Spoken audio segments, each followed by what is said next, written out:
Hi, Lisa Marie. How are you? Good to see you. Welcome.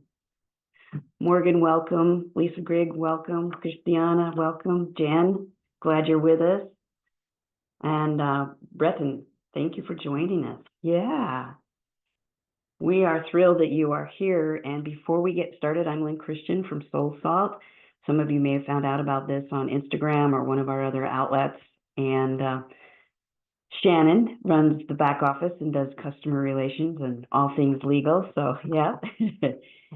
And one of the questions I would like to have under my belt before we start into today is I would love for you to go to chat or come off of mute and share what is it you're experiencing right now that motivated you to attend today. We want to know what's happening in your world that motivated you to attend today. So share it either way, out loud, vocally right now, coming off mute, and then going to chat and sharing there. That will help me sort of customize what we do today to you. And I want to do that as much as I possibly can.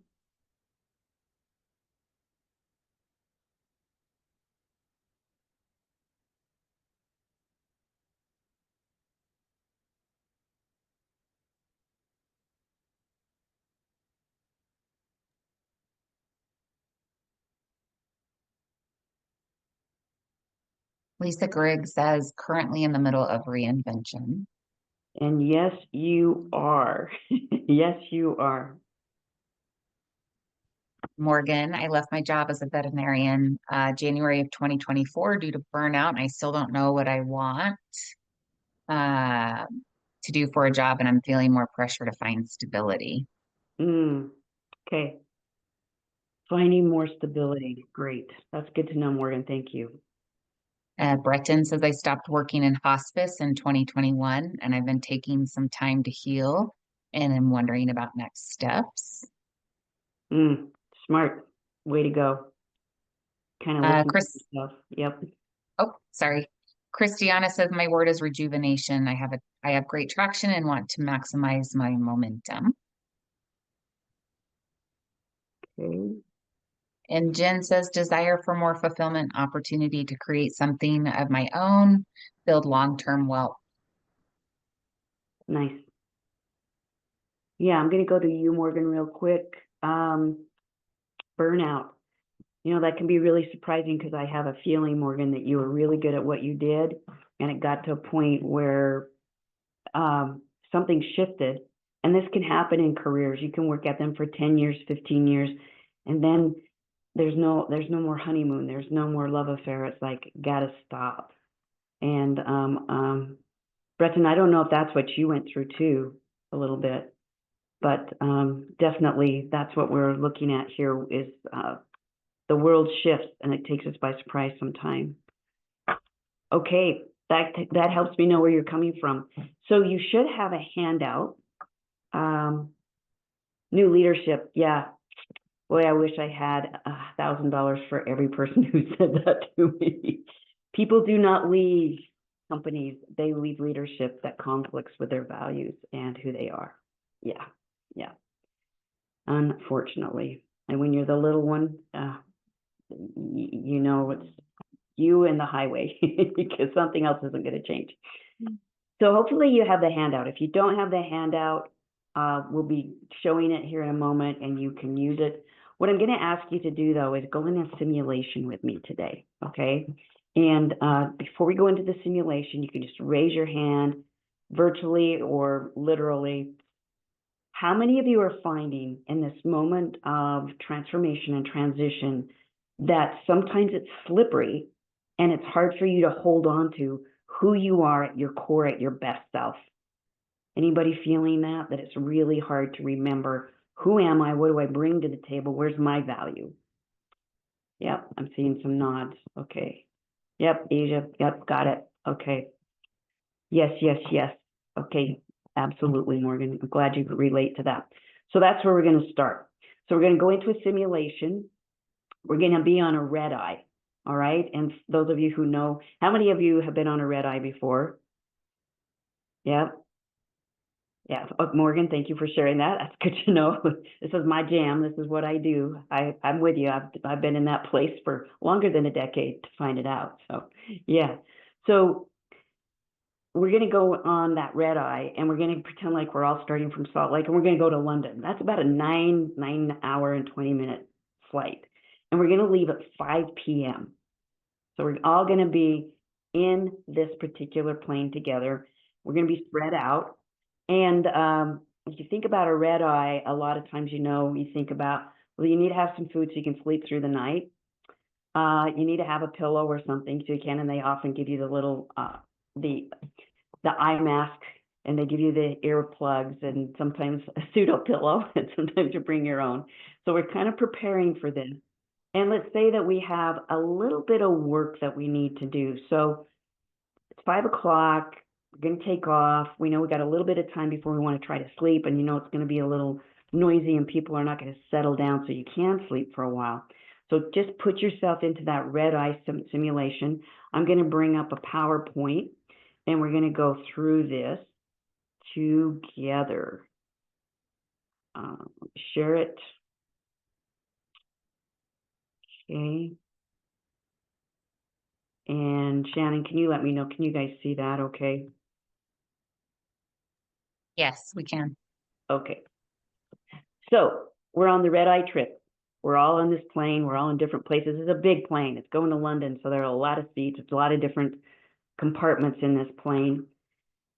And as we take off, we're pulling out our computer or a notepad or something. We're going to do some work because we know that we can. And as we settle down and it gets a little quiet, we're at 30,000 feet or wherever we need to fly at, you hear something behind you. You hear people talking, and you can't hear what you can't hear exactly what the first person said, but the second person you can really hear. And the second person says, "Don't say that. You still add value." And you just notice, that's interesting. There's a deep conversation. There's something going on that other side of it's right behind you. And you're PC, so you're not going to turn around and look, but you hear that person. So the trip continues, and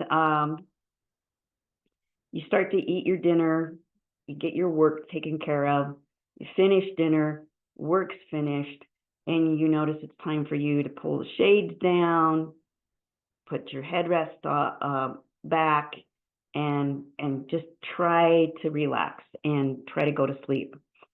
And before you go to sleep, you hear again somebody saying something, and it's almost mumbled. You can't hear it, but then the other person says, "Don't say you would be better off dead. People need you. People are inspired by you. Stop saying things like this." Now your interest is really piqued, but you still don't turn around. And in fact, you hear it and you're like, "I'd like to know who that is and what's going on." But that's not your job, and you let go of it and you go to sleep. And while you're sleeping, you literally have a dream. So imagine in your dream, you're dreaming, and your dream is like a dream come true. Your dream is you get to meet somebody you've always wanted to meet. And you're just about to meet them. Like you're getting to the venue where they are, you're walking through the door, you can see them in front of you, they're seeing you, you're making eye contact, and you're just about to be introduced. And you start to wake up because the plane is descending. So it's coming down. Now, what you want to record right now is, if you have the handout, write down the name of the person that you wanted to meet. That dream come true person. Write their name down.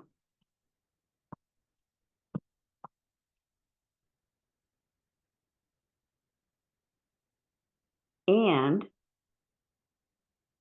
if you can think of a couple of other people that you would like to meet, write their names down. And they can be fictitious people that you've read about in a book if you're reading sci-fi fantasy, if you are reading somebody's biography but they're no longer alive, Write down at least 3 names at the top of the worksheet or at top of a piece of paper that you're using as your worksheet.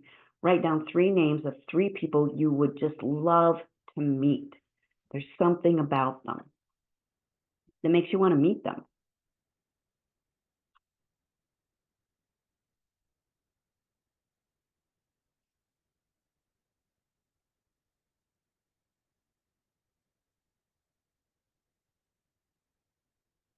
Now we're going to debrief the story. Why did I take you through this simulator? It's because it's a true story. It happened to Arthur Brooks, who's a social scientist and a writer. He was literally on a red eye. I think he was from California to New York. And he literally heard the conversation. I may not be giving it with the full transcript, but he heard a conversation exactly like this one going on behind him. And he was curious about who was concerned that they no longer have value. So he took his time gathering his things so that he could see this person passing him before he exited the plane. And he saw one of his heroes. He saw somebody that he admired, that he always wanted to meet.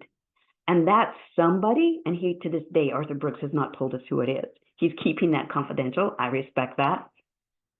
But he had an experience with one of his heroes or heroines who was lamenting that they would be better off dead, that they weren't adding value anymore. And so my message in just this little scenario was to tell you we all get there. And I will tell you, since I have reinvented many times, and I'm reinventing another time at age 65, almost to turn 66 in the spring and in April, I'm reinventing my working identity one more time, about 10 degrees north. And it can be really challenging. It makes us almost be in that vulnerable space where we doubt ourselves to the core. And if you are doing that, and this is all you hear today, know that that is normal. And this dynamic that we're in right now with the work market, with the job market, with the economy, with all the things that are happening in the world today, unfortunately, it takes a consistent effort to not let it penetrate and eat away at our knowledge of who we are and what we're capable of. So if you're feeling that, know that's normal, and you do not have to succumb to that. If you have to come back and listen to this again, or anything that you need to do to self-regulate, I encourage you, this is a time to do that. Now, if you have questions, hold on to them. We're going to come back and do a Q&A. So if something's coming up right now, write it down that you want to ask, because I'm going to make sure we have time for questions. Now, let's go back to the activity with the 3 names. What you want to do is write adjectives, phrases, words, sentences that tell you how come you notice these people that you wrote about. What makes these people stand out to you today? The people that you wrote about, there's a reason. What are the characteristics, the traits? What do you observe in them? What are the principles they live by? What is it that makes you want to meet them? And the more words possible, the better for you. If it's only a few, accept that. It's only a few. There's no one right answer here.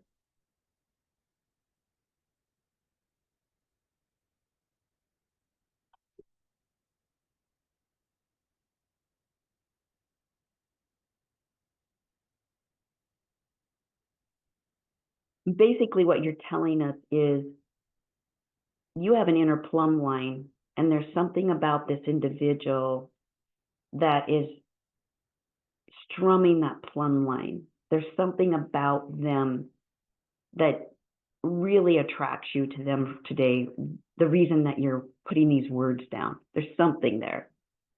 And to explain what that is, I'm going to talk a minute about magnets, okay? Everybody on the call has probably played with magnets, so you probably know that there's a North Pole and a South Pole, right? Some of you guys know that? Yep, and you know, if we take a magnet, like a bar magnet, like we have here on the screen, and we put a white sheet of plastic over it, but we drop iron filings on the magnet, we're going to get a pattern like this because it has a North and South Pole. It's just like the Earth that has a North and South Pole with magnetic draw, magnetic force, magnetic pull to it. And I don't know if you guys know this, but magnets are made out of things like pure iron, maybe sometimes cobalt, maybe a little bit of nickel, and then it's charged. So it's a metallic combination that's mostly iron. And you probably noticed that the iron filings here are also made of iron. So what we're demonstrating here is a magnet's not attracted to wood. It's not going to be attracted to plastic or glass. It's going to be attracted to iron. Like is attracted to like. So in this exercise where you wrote down those words of those people that you want to meet, you are looking now, go ahead and look at the list you made. You're looking at pieces of your boldest, brightest, most badass self. Those words are more about you than the person you wrote them about. I've been doing this for years and years, and I continue to try to emphasize that we do not see the world as it is, we see it as we are. And the filters that you walk around with, and one of them is called your inner plumb line, which is your core value system, sees things in other people that are like you, that you value. So these are things you value about yourself. And when you're going through reinvention, it's good to remember, this is just a nibble. This is just the very beginning of the core value exercise that we do here at Soul Salt. And if you want to finish this, you can. Shannon, do we have a discount code or something that we could give attendees if they wanted to go to the Be True course? Yes, I'll send it out with the follow-up email with the recording. Great. So if you want to complete this, you can. You can go through the course. However, for today, what we're giving you, the value we're giving you is these are your boldest, biggest, brightest pieces of you. Live some of these every day. This is the beginning of the pathway to your next thing you're going to do with your career.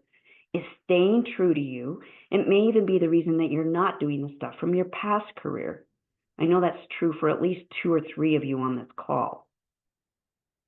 So this core value system needs you to align behaviors with it. And so start now before the career even shows up, so that when opportunities do show up or you make an opportunity, you're more adept at making it align or choosing something that aligns with the deep, beautiful, badass, true pieces of you.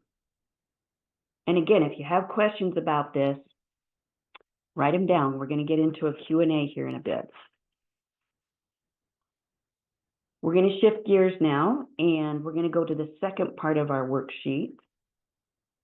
And we're going to talk about UPNs. In my book, Soul Salt, The Field Guide, we talk about identifying unique personal needs.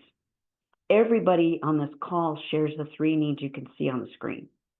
We all need air, we all need water, we all need food. We can only live without air for a matter of minutes. 5 to 6, brain goes dead, then the rest of the body follows. We all need food.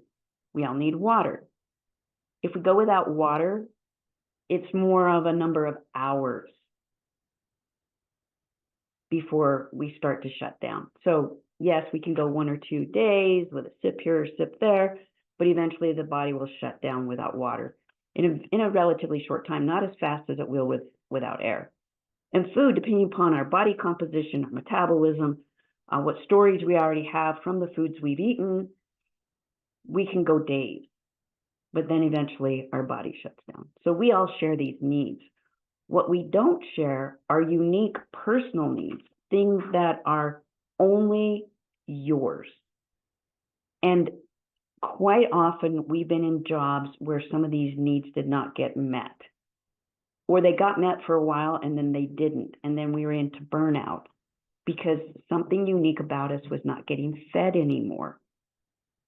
We may have been culpable in the reason why it didn't get fed. We may not have. But we're going to figure out what some of those are for you today so that you can, moving forward, get those needs to be met now and make sure what you're moving into also meets those needs. So you're going to have to make some decisions. We're going to use the DISC assessment for this because it really gets to it quickly. So the first thing you want to do is look at that center large arrow that's going north and south that has active, fast-paced at the top and moderate-paced, thoughtful at the bottom. And you're not going to be 100% one or the other. What you want to do right now is you want to figure out which one are you more like. Are you more active and fast-paced? So you can be assertive. You can speak loud. You may use your hands. You may make decisions quickly. You may eat your food faster than most people. You may walk faster. Or look at the bottom arrow. You may be a little more moderately paced, a little calmer in your speech, softer speech, slower speech, making sure that everything is said deliberately and people hear it. And you may eat your food slower, make decisions slower with more deliberation, and maybe even walk a little slower. So you tend to be more one or the other, but not 100%. So choose fast, active, paced, or moderate paced, thoughtful. And those of you who chose the fast, active pace, discern, are you more questioning? Do you like to get results? Can you be more direct? Do you like to compete? Do you like to win? Do you do a lot of telling? That would be the D. Or are you more accepting, enthusiastic, sociable, want to brainstorm with people, want to tell stories to get people to laugh? You're either a D or an I if you chose the top arrow. And again, you're more one or the other. You're not just one. You have all of these traits that we're going to talk about today, but you lead with one or you use one more often. We'll come back in a minute and tell you what that's about. So you're either a D or an I leaning. At the bottom, you're either a C or an F. A C is more questioning. You're looking for accuracy. You're looking to use your analytics, your logic. You really like facts and figures, and you're into quality. You want to do high quality stuff. Maybe less is more when it's high quality. The S is more accepting. It's patient. It's empathic. It's a people person, but it's very soft-hearted. It's not necessarily the life of the party. It's maybe the heart of the party or the soul of the family. You can feel what other people are feeling. You can understand the morale in a room when you walk in. And what you really want is you want people to harmonize and get along. So you're more of a S or a C. Now let's talk about why we're bringing this up. If you're a D, you have some needs that come with that, some unique personal needs. You maybe do need challenges. If that resonates with you, write it down. You maybe do need to have some risks. You maybe do need a chance to be in charge. You maybe do need to control your environment. You maybe do need to get results. You need to check things off and move forward. If you're an I, you maybe like to get with people and team up, so you need team. Maybe you need other people so that you can motivate and inspire them and support them. Maybe you need a chance for your ideation and your innovation to be able to be connected to and used. Maybe you need to get feedback on how you're doing because the feedback tells you, are we winning or not winning? Because you want to do might and right together. You want to use your superpowers for good. These are needs. These are not negotiable. These are just like food, water, shelter, air, all those things we talked about that are unique to humans, but these are unique to you as a human. If you're a C, you need data, facts, information. You need time to process it so you can analyze it and come up with answers. So you can go for accuracy and high quality, the why behind the what. So you need some time and space to do that. You need the data. If you're an S, you need things to be quiet and peaceful and harmonized. You need cooperation. You need people to work for the greater good. You are the people who have discovered democracy where people can have a voice. And you need things to be more fair. And again, you need to be able to have a supportive environment, and you need to support. These are things for you to look at and make sure that as you move forward, again, just like with the values, practice getting some of these needs met now. It takes away the neediness when you're looking for a job. I just had a client who landed her dream job. She's a Reinvention client. We first got a bridge job, and after 2 months, we took a little sabbatical so she could ease into the bridge job. And then when we came right back, it was like, okay, now we need to get the real job because the money is coming in. She spent those 2 months getting unique personal needs met and living according to her values. And I have to believe that helped attract her dream job to her because she became more attractive to herself.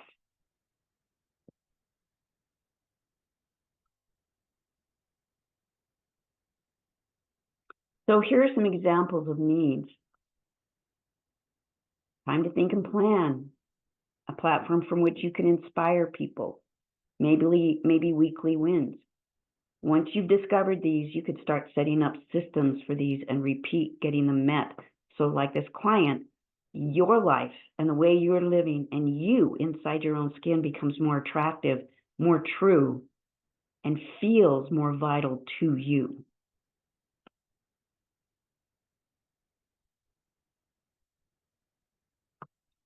And here's the next piece. Let's talk about superpowers. Everybody has them. Sometimes it's hard to know what they are. Everybody has pseudo strengths. Sometimes that's even harder to know. And we all have weaknesses, and sometimes we're painfully aware of what those are.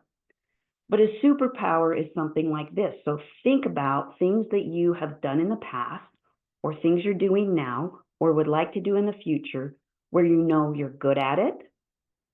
And not just good at it, you love doing it. You come alive when you do it. You also know you can improve it and grow it. With a little bit of effort, you know you can even get better. You know, you're just scratching the surface, like I'm good, but I could be really good.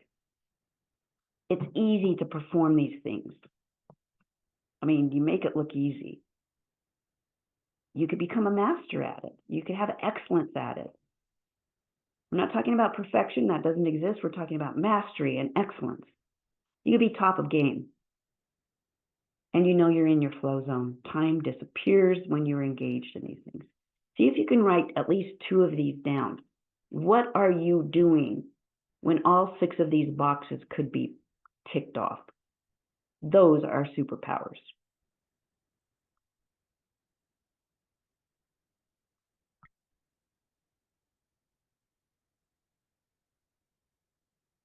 And the philosophy here?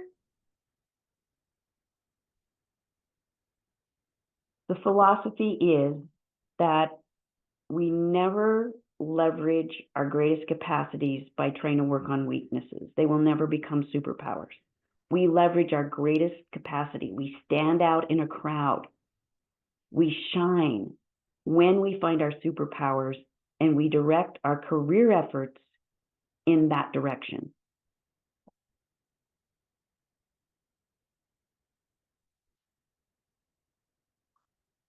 Let's go to pseudo strength. These we have to watch out for.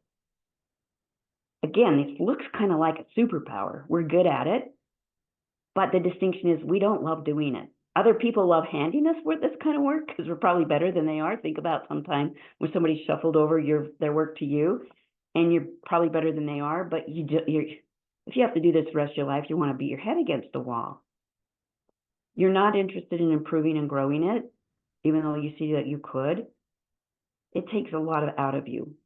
Even though to outside people, it seems like you're the master of it, it just takes a lot. And if you stay working from these things, it will cause burnout. These 5 things you want to watch for. You cannot, this is so critical you hear this, you cannot not have to work from pseudo strength. But the ratio I like to work from is 80% superpower, 15% pseudo strength where I have to stop and do things that really tick these boxes, but only 15% of the time, because generally I can delegate them to somebody who's better than I am on the team, and the company's better off if they do those tasks. And then you have it managed. You're going to have to do some of it, but if you live your career from the things that you do when you can tick all of these boxes off, you will get to burnout. So knowing these ahead of time, this keeps you from stepping into a future career or a future idea that you may have that could really burn you out quickly. And sometimes because we so need money and we need to take care of food, water, shelter, that we'll take a job as a bridge and we get stuck there. You don't want to get stuck working from pseudo strength. It will harm you. The next place is weakness. If you do these things, they could break you. It interferes with your progress and joy. You speak often about wanting to change it. It undermines your superpowers, and so you have to mitigate. So you spend about 5%. If 80% of your time comes from superpowers, 15 is going to get sucked into the pseudo strengths. You want to spend about 5% of your time noticing a weakness and building a system around it. One of my weaknesses has always been finances and accounting, as far as doing my own taxes. So the very first person I hired outside of myself at Soul Salt was a tax accountant. And so I mitigated the risk of me working from weakness and messing up our taxes by saving money every year so I could pay the tax accountant so I didn't work from a weakness. So this is what we do with weaknesses, is we try to mitigate against them. We create a plan so that we don't let them trip us up. They're going to be there. Don't beat yourself up. We all have them. Just work so that you mitigate against them. Manage them so they don't manage you. Okay, again, I hope that you are getting some good information. When you use the information we've given you, we've talked about your value system, your unique personal needs. We've talked about your superpowers, pseudo strengths, weaknesses. You can become 32% more engaged in the work that you're doing. The people that you're around become 11% happier. You do too. You can also see that another study showed 14% more productivity by using these best pieces of yourself. 23% more profitable are the businesses and the people who work from these places. And that's one of the reinvention pieces I'm doing, is moving myself to another area of coaching where I can even increase my productivity and my engagement. So there are some numbers that are kind of corporate, but they support what I'm talking about. So what did we cover? Align with your values. Behaviors align with your values. Get your UPNs met. Use your superpowers. Delegate pseudo strengths where you can. Manage and mitigate against weaknesses. If you start today, while you're looking for that next thing, chances are you're going to find something that is equally vibrating on the same kind of energy that you are, and it will be a match. That's what we're hoping for you. That's why we're here. That's why we're giving you this information. These are things that have worked for me, for Shannon, for our clients, for the hundreds and hundreds of people that we've supported through career reinvention. Yes, Asia, that could be considered a weakness. Could also be a symptom, but yes, because it could cut. Yes. Morgan, yeah, you know what? The jigsaw puzzle. I love this. I love this sense of humor. I actually have a client. We have a former client who started a small business based on jigsaw puzzles, believe it or not. And we help promote them around Christmas. Lisa Marie, years ago, I wonder, the results have probably changed, Lisa Marie, because you change, but it will give you an idea you can go back to if you still have the records. And we actually have a resource. Shannon, would you put it in the links? We have a free one if you want to retake one.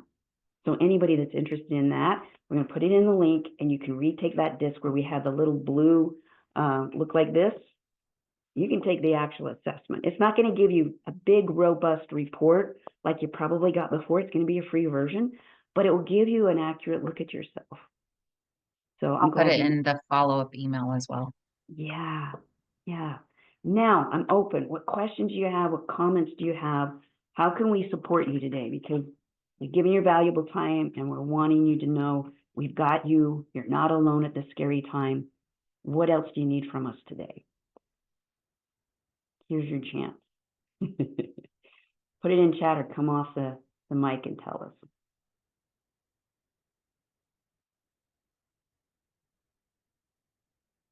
Hopefully this hasn't been overwhelming. So I'm really curious. What's one thing you found valuable today that you're going to be able to take out and implement? It's something you're going to be able to use. Asia, you want to speak? Yeah, I actually had a question, and I may need to go back and listen to the replay. That very last thing that you said, this is what we want for you. Do you remember what you said in that? Because the reason why you're offering this, like the way you said it was really eloquent, and it just was really, it pinged me. And so if you remember it, that'd be great, but you were probably like really riffing, and it was just, I'll have to go back and Yeah, I listen. was channeling through, but I think I remember that point. And basically, we at Soul Salt want you to be able to bring your best self to work, to feel true to yourself with your values, to let your needs get met while you're here, to be able to leverage those superpowers, because there is nothing more exhilarating than working from superpowers. And I promise you all have them.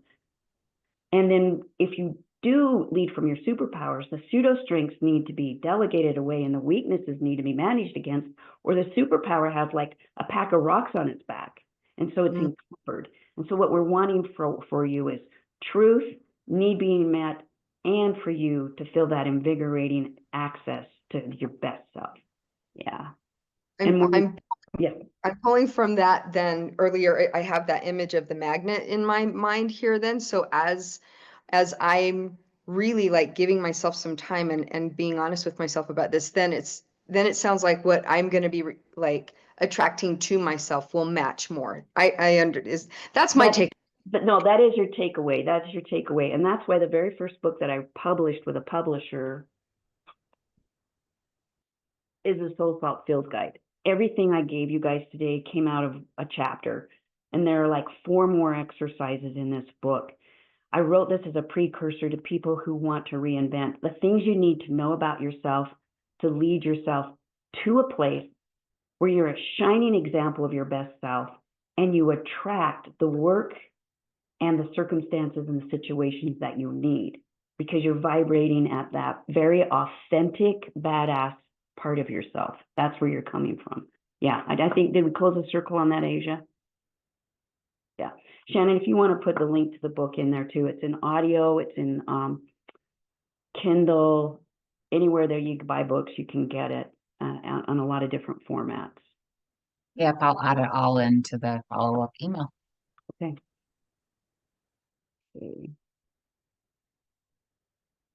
There you go, Lisa Marie. I'm glad we're asking that today. Yeah.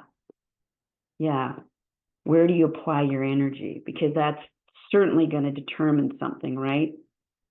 While I'm reinventing to this new thing, this new level of coaching where I'm going, I'm working on it daily. I'm checking in with myself. Am I eating the foods? Am I getting the rest? Am I exercising? Am I taking a break? Am I consuming my mind with the things that prepare me for this next level? And you can't just have that thing show up without you being out there saying, I'm big, I'm bold, I've got this. I just need to find out where that thing is. You're more likely to find it if you're already in that energy and that vibration. Yeah. Which I think was what you were asking, Isha. And I haven't pounded this home today. I mean, some of you have been on some of our other reinvention calls. I have not pounded this home today as earnestly as I am today, because I'm seeing, even in this treacherous moment in time, how it's working for me and my clients to come from this mindset. It's absolutely working. Authenticity, your truth, lead with it, believe in it, And when you have those moments like the guy and the lady or whoever I was talking about on the plane, you know you're human, and self-regulate and get back into a better spot. What other questions? What other thoughts would you guys like to share? Yes, please. I just had a question about best self and how maybe that relates to superpowers and or doesn't. I'm just kind of curious because those are the best self is really what stood out for me. And I loved the values where you had us looking at other people and then seeing that those things are important to us. Mm-hmm.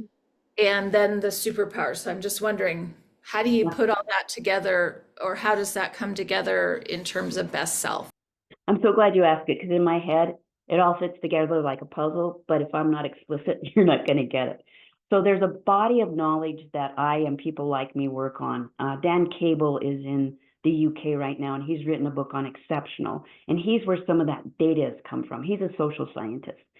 And what we're working on is how do we support people to be their best self? But underneath that, it's not just best self as a cool title.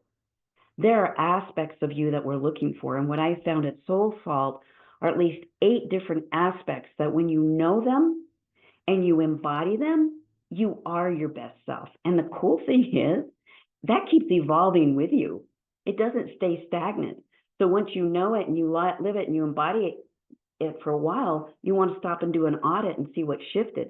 Have your philosophies and beliefs shifted? Have some of your superpowers gone to the back of the bus and new ones have come to the front? So to your question, I think I'm answering it. If I'm not, come back on and tell me where I missed. We all have a best self profile that's ever evolving. And we have many best selves. Like we're like a huge diamond. I have this illustration in my book that has a lot of facets. And you might lead with one side of the diamond for part of your life. It's kind of like a Rubik's Cube that can shift. You know, the facets don't always stay attached. And then something shifts and you have to get a new configuration of these elements of your best self. So best self is the title, and these elements are, how do I become my best self? Discover these, embody them, and you feel it. You know it, you live it, you breathe it. Yeah. Did that answer the question? Yes, and I really like the part about the facets and the diamond. The way that I was before for the first 20 years in my career, like I just have to radically change. I noticed that those parts of myself, they sort of refuse to show up. They're tired, and very different parts are coming forward. So it's interesting. Thank you. Yeah, you're welcome. And that is such a true dynamic. I was a school teacher, an award-winning school teacher, and you probably had accolades where you were for a while. And then it shifts and you're like, wait a minute, what's wrong with this picture? And it's you gave your lifeblood to something and it can't sustain you over a lifetime. That's an old picture of how work works. You know, nobody stays in the same thing anymore. In fact, today you may have 7 to 12 different careers in one lifetime. Now, yeah, kind of stunning, but it's the truth. So thank you for that. Alicia. Yeah, we do. We have to revisit those superpowers and weaknesses. We have to use bridges in between. Thank you for that, Alicia. I don't know if you want to come on and talk to the bridges. I don't know if you're in a place on your break, if you can. But if you have any wisdom about the bridge metaphor, feel free to add to it in chat or come off and talk to us about it. There you are. I don't know about wisdom, but Okay. sorry, I look a mess. I was outside and the wind was blowing. But I think so often that we always feel like our in between is so messy that it's not valuable, and that it's the bridge between the superpower and the other things that you talked about. And we have to be accepting of those things and say, how do I leverage them? I think from when, I know I don't have to say, I think from when I talked to you, when I learned about what my superpowers were, because they're often thought of as weaknesses or somebody else found them to be negative, I have to embrace them. And I have to say, when I feel as if I'm being too analytical and I'm asking more questions, I remind myself of what you said. Oh, that means you can learn more than the average person can. So I just say, okay, you're smart. You're not overthinking, you're not being difficult. But again, that's the in between your situation, in between your happiness, in between what it is that you're trying to do. And I think so often it makes us default to the negative emotion that we might be feeling as well. We're not one dimensional, the fastest in the diamond. We have more emotions, more feelings, and then it's what do we gravitate toward? Am I gravitating more toward the negative thought and the negative feeling? Or am I gravitating more toward the positive feeling? So when I say bridge, those are the things that I'm looking at. Okay, so let's see if I could summarize that, Alicia, because Alicia, that was like on. There are these spaces, what I'm hearing, in between self-doubt and self-confidence when you're using a superpower, perhaps, where you may have to revisit and go, I've got to reframe this because my analytical side, or some of you may be that D that gets results, and other people are like, wait a minute, slow down, are these the right results? You have to remind yourself that you have these superpowers. Other people may see the negative in them. You've got to see the positive and when to plug them in to the scenario. Am I getting close to what you're saying? Because I thought that was really smart. And the word you used, reframe, was just so on target.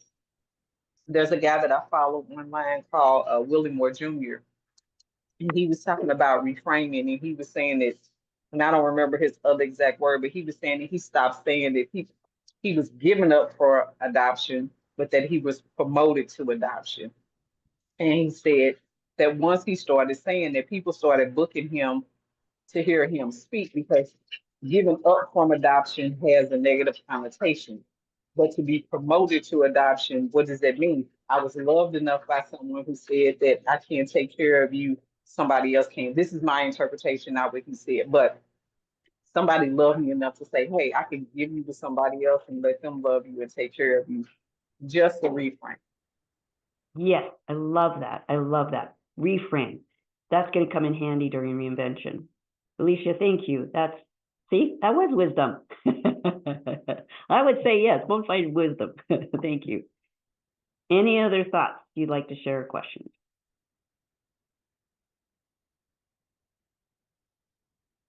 Okay, know that we are here every month to support you. And some of you on the call, you keep coming back and you use this sort of like that rejuvenation.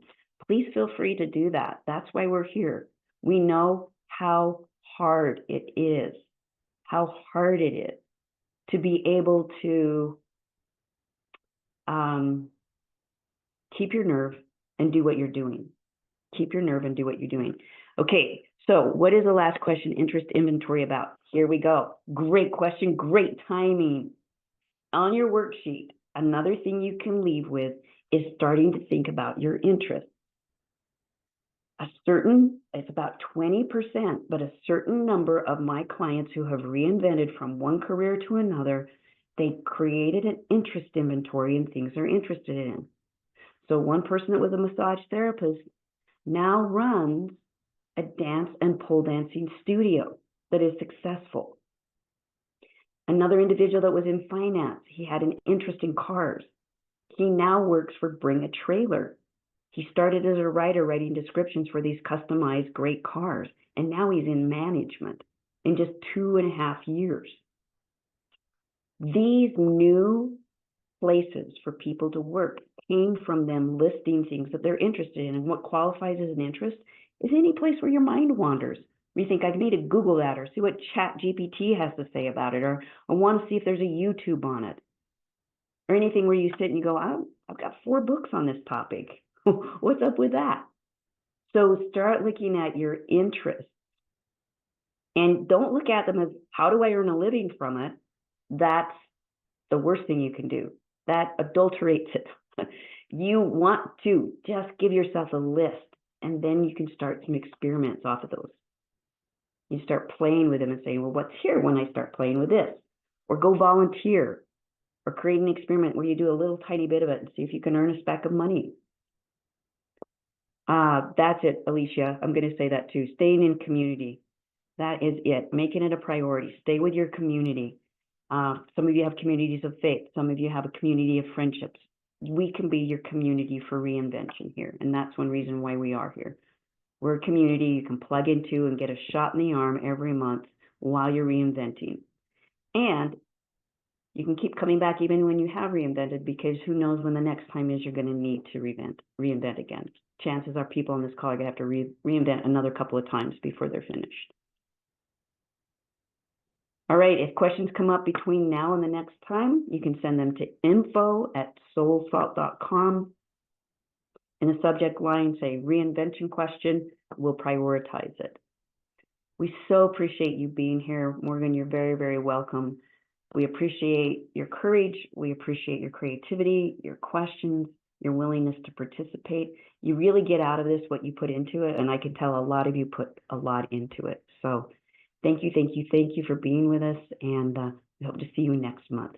Take really good care. See you guys.